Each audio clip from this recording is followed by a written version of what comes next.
ایک متقی شخص نے حجاج بن یوسف کی عزت نہ کی جس طرح دوسرے اس کی عزت کرتے تھے۔ حجاج بن یوسف کو غصہ آ گیا اور اس نے کوتوال کو حکم دیا کہ اس کو قتل کر دے اور اس کی کھال جسم سے اکھیڑ دے۔ حجاج بن یوسف کا حکم سن کر وہ متقی شخص مسکرایا اور پھر رو دیا۔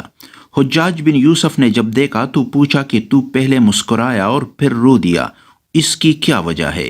وہ بولا کہ میں مسکرا دیا اس بات پر تھا کہ میں اپنے رب کی بارگاہ میں عزت کے ساتھ جاؤں گا اور میرے کندھے کسی ظلم کا بوجھ اٹھائے ہوئے نہیں ہوں گے، اور میری حالت اس مظلوم کی مانند ہوگی جو اللہ تبارک و تعالیٰ کی رحمت کے سائے میں ہوگا۔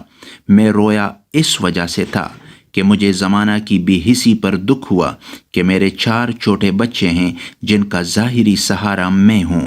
حجاج بن یوسف کے ایک مشیر نے اس متقی شخص کی سفارش کی کہ اگر اسے قتل کیا گیا تو کئی جانیں ہلاک ہو جائیں گی، لہٰذا عفو درگزر سے کام لیتے ہوئے اسے معاف کر دیا جائے اور اس کے چھوٹے چھوٹے بچوں کو یتیم نہ ہونے دیا جائے۔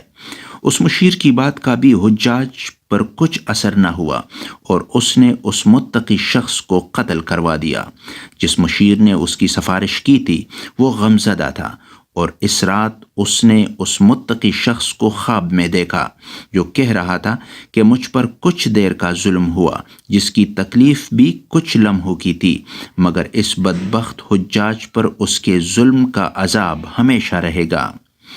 جو کسی پر ظلم کرتا ہے بروز محشر اسے اپنے اس ظلم کا حساب دینا ہوگا، اور مظلوم کی پکار اللہ عز و جل قریب سے سنتا ہے۔